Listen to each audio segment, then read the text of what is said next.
Selamat datang di channel Cik Gentar, jangan lupa subscribe dan klik tombol loncengnya, agar Cik Gentar bisa tumbuh besar dan tidak jadi anak kecil terus, terima kasih. Bab 130. Panggil aku. Pria bersetelan itu berteriak dengan dingin, dan segera sekelompok pekerja itu bergegas, tetapi mereka semua dihempaskan ke tanah oleh kedua harimau itu. Melihat ini, wajah Deng Xin agak jelek, matanya berkedip-kedip, dan dia memandang operator di salah satu ekskavator dan berteriak dengan dingin, "Berikan padaku." Operator itu tampak terkejut, tetapi setelah berpikir sejenak, dia mulai menggali mesin. Tiba-tiba terdengar suara gemuruh. Ekskavator besar itu perlahan bergerak menuju halaman rumah Fang, tampaknya untuk menghancurkannya secara paksa. Ekspresi Fang Zhenguo dan yang lainnya segera berubah, dan banyak orang di belakangnya ketakutan dan dengan cepat menyingkir. Minum. Tetapi pada saat ini, harimau itu berteriak rendah, meninju, dan memblokir bagian depan ekskavator. Kekuatan yang kuat meletus, dan bahkan dengan paksa memblokir kemajuan ekskavator. Orang-orang yang menonton adegan ini kaget, dan operator yang mengemudikan ekskavator tercengang. Sungguh menakjubkan seseorang bisa menggunakan ekskavator dengan tangan kosong. Tingkatkan kecepatannya, aku ingin melihat apakah dia seorang Hercules. Jika kamu tidak ingin mati, lebih baik kamu menyingkir. Deng Xin berkata dengan dingin. Setelah itu, kecepatan ekskavator terus meningkat, menghasilkan gaya tumbukan yang kuat dan bergerak maju, sementara Dwi menahan napas dan menahan ekskavator dengan seluruh kekuatannya, namun tubuhnya masih perlahan mundur. Minum. Pada saat ini, Erhud juga bergegas, meninju, menghalangi kemajuan ekskavator. Kalian berdua mulai bersama dan hancurkan rumah ini untukku. Aku akan melihat siapa yang tidak takut mati dan berani berdiri di depan. Deng Xin mengarahkan pengemudi kedua ekskavator lainnya, dan kedua ekskavator itu juga mulai menuju ke arah Fang rumah Zhenguo, wajah yang terakhir penuh dengan kemarahan dan keengganan. Hentikan! Sebuah suara menusuk keluar, dan mata semua orang menyapu, hanya untuk melihat Daniel dan Forstall berjalan mendekat, wajah mantan sedingin es. Ini kamu. Deng Xin memandang Daniel, dengan ekspresi kebencian muncul di matanya. Ledakan. Daniel maju selangkah, bergegas ke depan Deng Xin ini, menendangnya keluar, menendangnya terbang di tempat, dan jatuh dengan keras ke tanah. Daniel langsung melangkah maju dan melemparkan semua pengemudi pada 3 ekskavator itu, naik ke salah satu ekskavator itu sendiri, mulai beroperasi. Sekop depan pada ekskavator itu bergegas menuju Deng Xin yang tergeletak di tanah. Segera wajah yang terakhir itu berubah drastis. Jangan! Jangan! Deng Xin sangat ketakutan sehingga dia bahkan tidak bisa berdiri. Dia mundur lagi, dan sekop besar menunjuk ke tubuhnya dan menyekopnya. Semua orang yang hadir tertegun ketakutan. Ah! Melihat saat sekop akan menimpanya, Deng Xin menjadi pucat, menutup matanya tanpa sadar, dan berteriak. Namun detik berikutnya matanya perlahan membukanya, dan melihat bahwa sekop itu hanya berjarak 1 sentimeter darinya. Tubuhnya, dan itu hampir menghancurkannya menjadi 2. Deng Xin terengah-engah, wajahnya pucat, dan setumpuk sekop muncul di dahinya. Keringat dingin. Daniel berjalan turun, berjalan ke pria ini, dan berkata dengan acuh tak acuh, "Bagaimana rasanya?" "Kamu." Deng Xin memandang Daniel dan tidak bisa mengatakan sepatah kata pun untuk waktu yang lama, seluruh tubuhnya sudah gemetar ketakutan.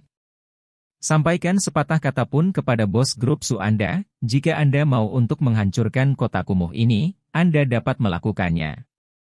Tetapi uang itu harus dibayarkan sesuai dengan peraturan pemerintah, jika tidak, tidak ada yang dapat menarik perhatian ke kota kumuh ini, dan lain kali, saya, Daniel, akan menggunakan lebih banyak metode dari ini, segera keluar.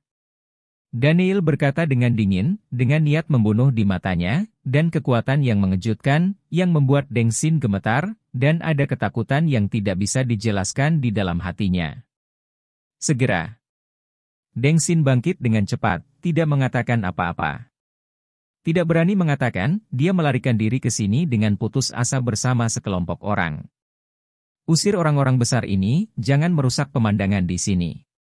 Daniel tiba-tiba berkata dengan dingin kepada 3 pengemudi yang juga akan melarikan diri, dan ketiganya naik ekskavator tanpa mengucapkan sepatah kata pun, dan memberikannya untuk pergi. Daniel, beruntung memilikimu kali ini, kalau tidak rumah kita akan dihancurkan oleh dealer ini, kata Fang Zhenguo sambil menghela nafas. Paman Fang, jangan katakan itu, orang-orang ini benar-benar bisa melakukan apa saja. Mata Daniel berkilat dingin. Apakah kelompok Su ini adalah salah satu dari keluarga Su, salah satu dari 4 keluarga besar di Tianhai? Forstall berjalan mendekat, menatap Daniel dan berkata, "Benar, sepertinya kamu tahu banyak tentang situasi Tianhai," kata Daniel ringan. "Aku akan kembali besok. Apakah Anda ingin saya mengumpulkan keluarga Su ini untuk Anda sebelum saya kembali?" Forstall berkata dengan santai, seolah menelan keluarga Su, yang memiliki aset puluhan miliar, seperti sangat mudah untuk makan-makan, itu hanya penuh kebanggaan. Daniel menggelengkan kepalanya, meskipun statusmu istimewa, jika kamu melakukan hal seperti itu pasti akan menimbulkan masalah, dan pemerintah Huaxia tidak akan mengizinkannya. Aku bisa menyelesaikan masalah ini. Dan pada saat yang sama berduka diam-diam untuk Nyonya Su itu. Tidak baik menyinggung siapapun. Jika kaisar perang, Anda hanya akan mencari kematian Anda sendiri.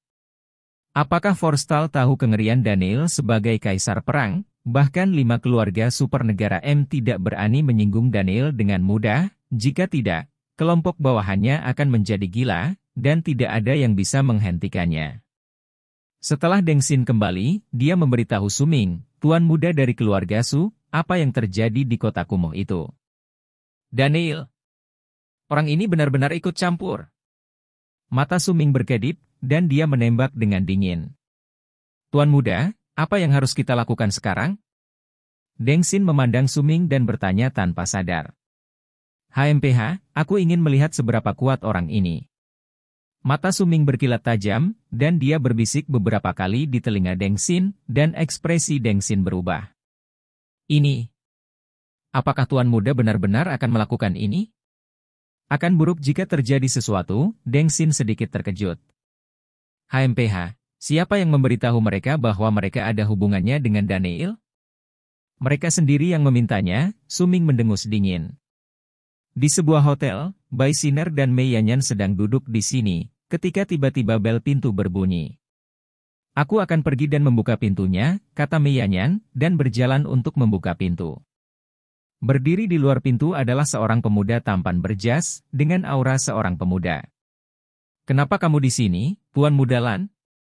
Melihat pemuda di luar pintu, Mei Yanyan menunjukkan ekspresi kegembiraan, dan hendak berteriak, tetapi tiba-tiba memikirkan sesuatu dan mengubah kata-katanya. Yanyan, apakah Siner ada di sana? Pria muda itu berkata dengan senyum di wajahnya. Ya. Mei Yanyan mengangguk, melihat tatapan aneh di mata pemuda itu. Pria muda itu masuk dan menatap Bai Siner yang sedang duduk di sofa dengan senyum cerah di wajahnya. Bab 131. Tuan Lan, mengapa kamu ada di sini? Namia menatap pemuda itu dengan ekspresi terkejut. Namia, sudah berapa kali aku memberitahumu bahwa kamu bisa memanggilku Hao Xuan, kedua keluarga kita adalah teman keluarga, jadi kita tidak perlu terlalu akrab. Lan. Hao Xuan menatap Namia dan berkata sambil tersenyum. Maaf, aku sudah terbiasa. Namia berkata dengan ringan, lalu meludah, bagaimana kamu datang ke Tianhai? Bukankah aku mendengar bahwa kamu dan Yanyan datang ke Tianhai, aku? Khawatir kalian berdua gadis kecil tidak membawa pengawal, jadi mungkin ada bahaya, jadi aku berbicara dengan kakakmu, dan kakakmu mengirimku ke Tianhai untuk melindungi kalian berdua. Begitu, terima kasih Lan putranya sudah pergi. Mei Yanyan berjalan mendekat dan menatap Lan Hao Xuan dengan senyum genit. Tidak perlu, kita berdua hanya di sini untuk menonton konser, tidak akan ada bahaya, lebih baik kamu kembali, kata Namia dengan suaranya.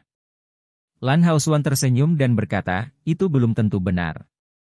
Kamu adalah putri dari keluarga Bai, keluarga paling bergengsi di Suzhou dan Hangzhou. Mungkin banyak orang yang diam-diam merindukanmu. Kamu tidak membaca berita dan sering melaporkan bahwa banyak orang kaya mereka diculik, bahkan ada yang tiketnya dirampok, jadi kita masih harus berhati-hati dan berhati-hati terlebih dahulu. Ya, Namiya, apakah ini Tuan Lan juga niat baik, jadi jangan mengusirnya, kita berdua gadis tinggal di kota aneh ini, mungkin mereka akan menghadapi semacam bahaya, jika Tuan Lan ada di sini, aku bisa membantu.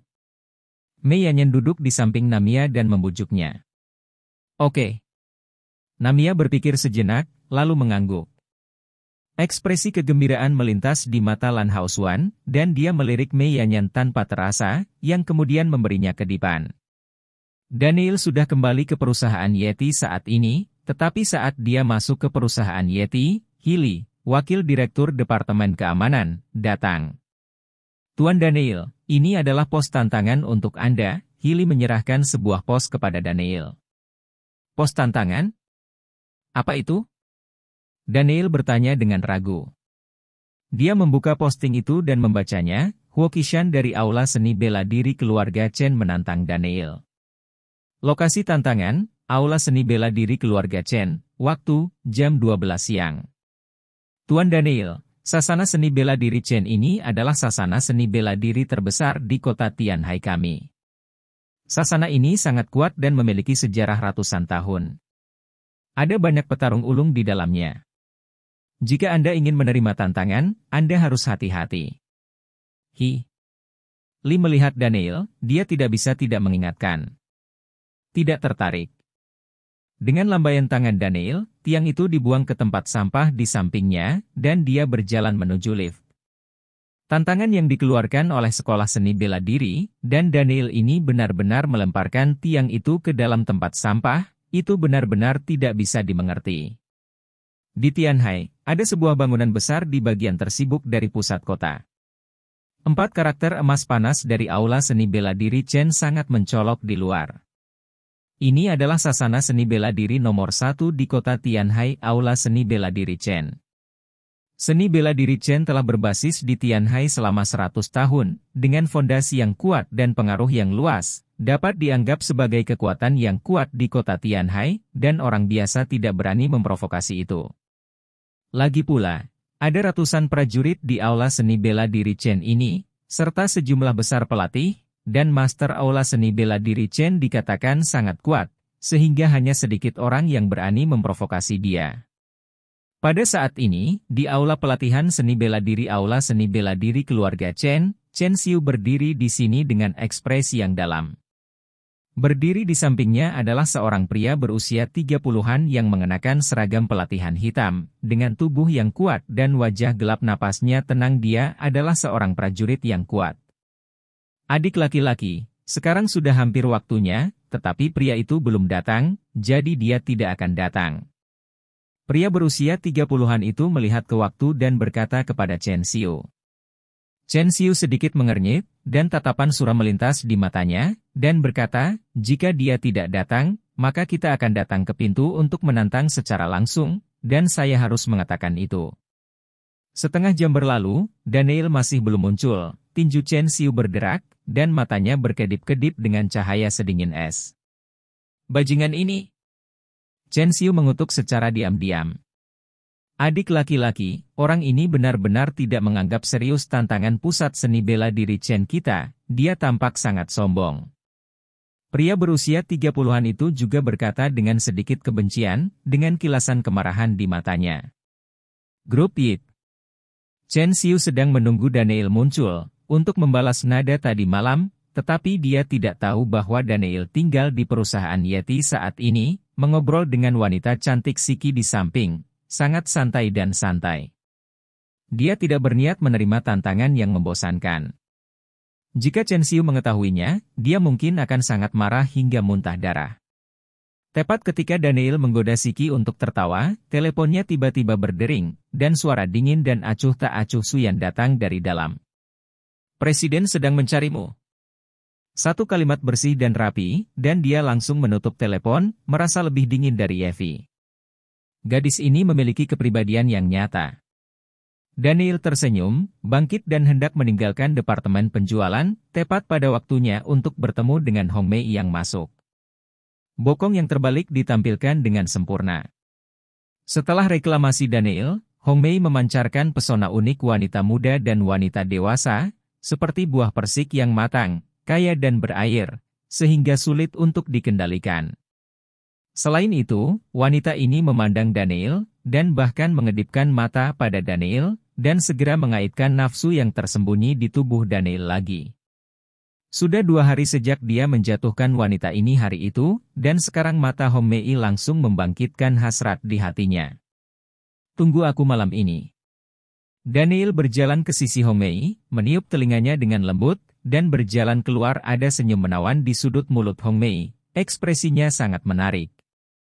Presiden, Anda mencari saya. Daniel berjalan langsung ke kantor Yevi, yang terakhir sedang duduk di kursi kantor memikirkan sesuatu, memperhatikan Daniel masuk, memegang tas dokumen tertutup di depannya. Ambil ini dan serahkan ke kepala sekolah Universitas Tianhai, kata Yevi dengan ringan. Maksudmu adikmu Lu Sueking? Sepertinya kamu sudah tahu identitasnya, benar? Yevi mengangguk. Ini hanya pengiriman, biarkan yang lain pergi. Daniel sedikit bingung, kapan dia menjadi kurir. Barang ini sangat penting, dan tidak dapat menimbulkan kecurigaan orang lain, jadi kamu hanya bisa mengirimkannya sendiri, kata Yevi dengan wajah serius. Bab 132. Oh. Daniel mengangguk, mengambil tas file, melirik melalui mata perspektifnya, dan tiba-tiba ekspresi terkejut muncul di wajahnya, dan matanya tidak bisa tidak melirik Yevi. Apakah ada yang lain? Melihat Daniel tidak pergi, Yevi tampak sedikit bingung. Tidak apa-apa, aku hanya ingin mengatakan sesuatu, dia memang istriku, luar biasa. Kata Daniel sambil tersenyum, mengambil tas arsip dan meninggalkan kantor, meninggalkan Yevi dengan wajah bingung. Duduk di Aston Martin, Daniel memegang tas dokumen dengan senyum lucu di bibirnya. Kedua wanita ini sangat kuat, mereka bahkan bisa meneliti ini, kata Daniel, lalu sedikit mengernyit. Jika masalah ini terungkap, aku khawatir keluarga Yeti dan seluruh keluarga Yeti akan mendapat masalah besar. Daniel pergi ke Universitas Tianhai, dan dengan pandangan sekilas, dia menemukan kantor kepala sekolah. Ketika dia datang ke kantor kepala sekolah, Daniel membuka pintu dan masuk, tetapi tidak ada orang di dalam. Apa yang wanita ini lakukan? Daniel tampak bingung. Apakah ada suara? Daniel tiba-tiba mendengar suara datang dari kantor, mengalihkan pandangan, dan melihat ada sebuah ruangan kecil di dalamnya. Mata tembus pandang tidak bisa membantu tetapi terbuka, dan Daniel menelan ludah tanpa sadar. Nima, sangat menawan, saya melihat bahwa di ruangan kecil ini, Lu Sueking sedang berganti pakaian, melepas semua mantel dan kemeja di tubuhnya, lalu perlahan membuka kancing celana dalamnya. Segera, gunung yang berdiri dengan bangga muncul di depan matanya, yang membuatnya merasa tidak terkendali. Dia ingin menarik mata perspektifnya, tetapi dia juga memiliki keinginan untuk terus melihat. Lu Sueking, yang melepas pakaian dalamnya, mengenakan satu set pakaian dalam lagi, lalu melepas celana dalamnya. Dalam sekejap, adegan menggoda muncul di depannya, dan darahnya melonjak tajam. Yang lebih menggoda pada akhirnya adalah bahwa wanita ini mengenakan stoking berwarna daging secara perlahan. Gerakan itu, postur itu, dikombinasikan dengan payudaranya yang sempurna, benar-benar sangat memikat. Daniel dengan cepat menyingkirkan mata peramalnya. Melihat lebih jauh, dia mungkin benar-benar tidak bisa mengendalikan dirinya. Berikan ke XXO secara langsung. Acara ganti pakaian yang luar biasa. Dan ketika Lu Sueking keluar dari ruangan kecil dan melihat Daniel tiba-tiba berdiri di kantornya, dia terkejut dan tidak bisa menahan teriakan. Siapa namamu? Aku tidak mengintipmu mengganti pakaianmu, kata Daniel dengan perasaan bersalah. Tetapi setelah dia selesai berbicara, dia menyadari ada sesuatu yang salah. Bagaimana kamu tahu bahwa aku baru saja berganti pakaian? Lu Sueking menatap Daniel dengan heran, wajahnya tiba-tiba berubah, matanya memelototi Daniel dan berteriak, kamu bajingan besar, beraninya kamu memata-matai pada saya mengganti pakaian. Saya tidak, saya hanya mengatakannya dengan santai. Daniel dengan cepat menjelaskan. HMPH, Menurutku kamu sama sekali bukan orang yang baik, kamu hanyalah seorang hooligan dan tidak tahu malu. Kata Lu Sueking sambil menatap Daniel. Bagaimana kamu bisa mengatakan itu tentang aku? Lagi pula, aku juga penyelamatmu. Apakah kamu lupa siapa yang menyelamatkanmu tadi malam? Lagi pula, tidak apa-apa jika aku mengintipmu. Lagi pula, bukannya kamu tidak memberikannya padaku tadi malam. Coba saya lihat. Kamu. Lu Sueking sangat marah sehingga dia tidak tahu harus berkata apa untuk waktu yang lama. Dia lahir di keluarga terpelajar, dia telah menerima penghargaan tinggi. Pendidikan berkualitas sejak dia masih kecil, dan pria yang ditemuinya semuanya adalah pria terhormat, pria yang sopan, bahkan orang biasa pun tidak akan bisa mengucapkan kata-kata tak tahu malu di depannya. Sayang sekali dia baru saja bertemu Daniel, dan dia tidak tahu bagaimana menyangkal untuk sementara waktu. Oke, berhenti bicara omong kosong, istriku memintaku untuk memberikannya padamu. Daniel mengambil dokumen itu dan meletakkannya di atas meja, berbalik dan hendak pergi. Apakah kamu ingin pergi seperti ini? Lu Sueking tidak bisa menahan diri untuk tidak berkata. Apa? Apakah kamu ingin aku tinggal di sini dan melakukan pertempuran seru denganmu di sini? Sepertinya kamu juga lapar, kan? Kalau begitu aku hanya bisa mengorbankan tubuhku yang berharga untuk memuaskan itu kamu. Daniel tampak seperti dia. Ingin mendedikasikan dirinya, dan dia akan melepas pakaiannya. Bajingan, apa yang kamu lakukan? Lu Sueking tersipu malu, dan dengan cepat menutupi matanya. Apakah kamu tidak ingin aku tinggal dan bersiap untuk pertempuran sengit denganku? Aku mengorbankan tubuhku secara gratis karena kamu adalah istri dan saudara perempuanku. Daniel melengkungkan bibirnya dan berkata. Omong kosong apa yang kamu bicarakan? Kapan aku akan melakukannya denganmu? Lakukan itu. Wajah Lu Sueking memerah, dan dia tidak bisa menahan diri untuk tidak memelototi Daniel, kultivasi dan keanggunannya. Akan benar-benar hilang oleh orang ini. Segera pergi. Lu Sueking berteriak dengan dingin, dia benar-benar tidak ingin melihat pria ini sebentar lagi. Yevi ini telah menemukan tunangan, dan dia sangat tidak tahu malu, dia pasti akan marah karena marah. Hei, wanita yang membosankan. Daniel menggelengkan kepalanya dan meninggalkan kantor, tetapi sebelum pergi, dia melihat ke arah Lu Sueking dan mengatakan sesuatu. Celana dalammu dengan bunga kupu-kupu sangat bagus. Begitu Daniel selesai berbicara, Daniel menghilang ke dalam kantor. Lu Sueking terkejut sesaat, lalu tiba-tiba menunduk, mengira ada kupu-kupu di celana dalam yang dia baru saja memakai bunga, wajah cantik itu tiba-tiba memerah. Bajingan! Lu Sueking memotong kakinya dengan keras, dan dadanya bergetar karena marah.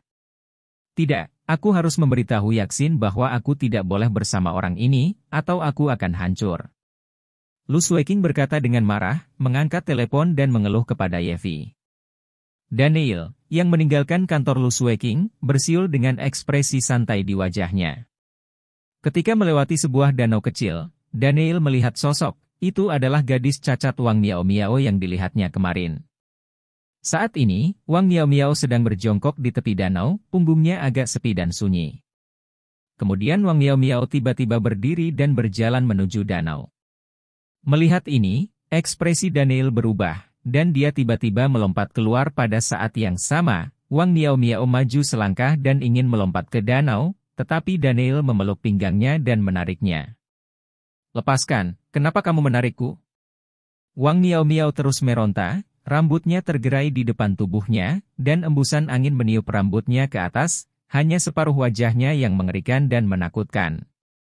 Mengejutkan untuk dilihat. Ah! Wang Miao Miao tiba-tiba berteriak, dengan cepat menarik rambutnya dan menutupi wajahnya dengan ekspresi panik, jelas sangat takut orang lain akan melihat wajahnya. Daniel menarik Wang Miao Miao untuk duduk di samping, dan berkata, jangan takut, tidak apa-apa. Mengapa kamu menyelamatkanku? Tidak bisakah kamu membiarkanku mati seperti ini? Kenapa? Wang Miao Miao menurunkannya kepala, terisak. Terlihat sangat tak berdaya dan sengsara.